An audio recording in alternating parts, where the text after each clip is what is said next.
that alternative options will skim, a small percentage of the college age population. How can we break the impasse between higher ed and alternatives? Like, what agency should take ownership for bridging this divide? Is it accreditors? Is it associations like ACE?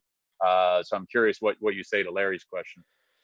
Well, I mean, we hope it's not ultimately a small percentage. I mean, we are focused. We are focused on building pathways. In fact, the new fund that we're working on, our goal over the life of the fund is to put 100,000 Americans into good jobs they wouldn't have been able to attain if not for the creation of these new pathways that we're building. So it's not small, and I do think that in a decade's time, that in every major market there will be 10, 12, 20 of these alternative pathways that are industry specific, essentially, if you will, apprenticeship programs or apprenticeship models that will be very attractive, compared to an expensive, non-selective university offering a degree program.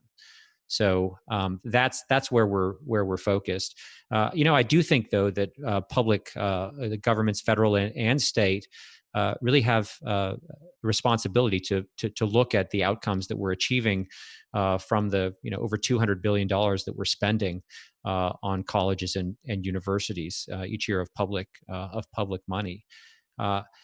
I do think that, particularly in this environment, most people would agree with the fact that funding formal education doesn't automatically lead to putting Americans in jobs.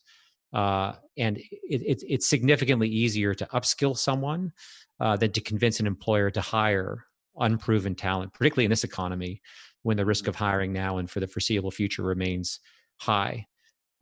So I think that we really need to begin thinking about how to shift some of the spending that we're currently allocating to a formal education to placement.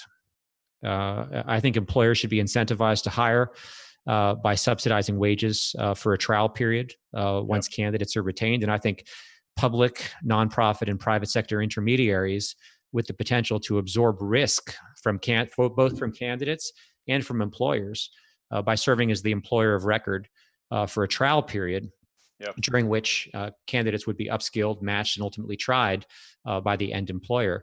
They should be rewarded for achieving that kind of outcome. I think if we're serious about putting millions of Americans back to work, we really need to think about spending not just on education, but on literally putting people into jobs. And I'm hopeful that we'll see some states and maybe even the federal government act on that.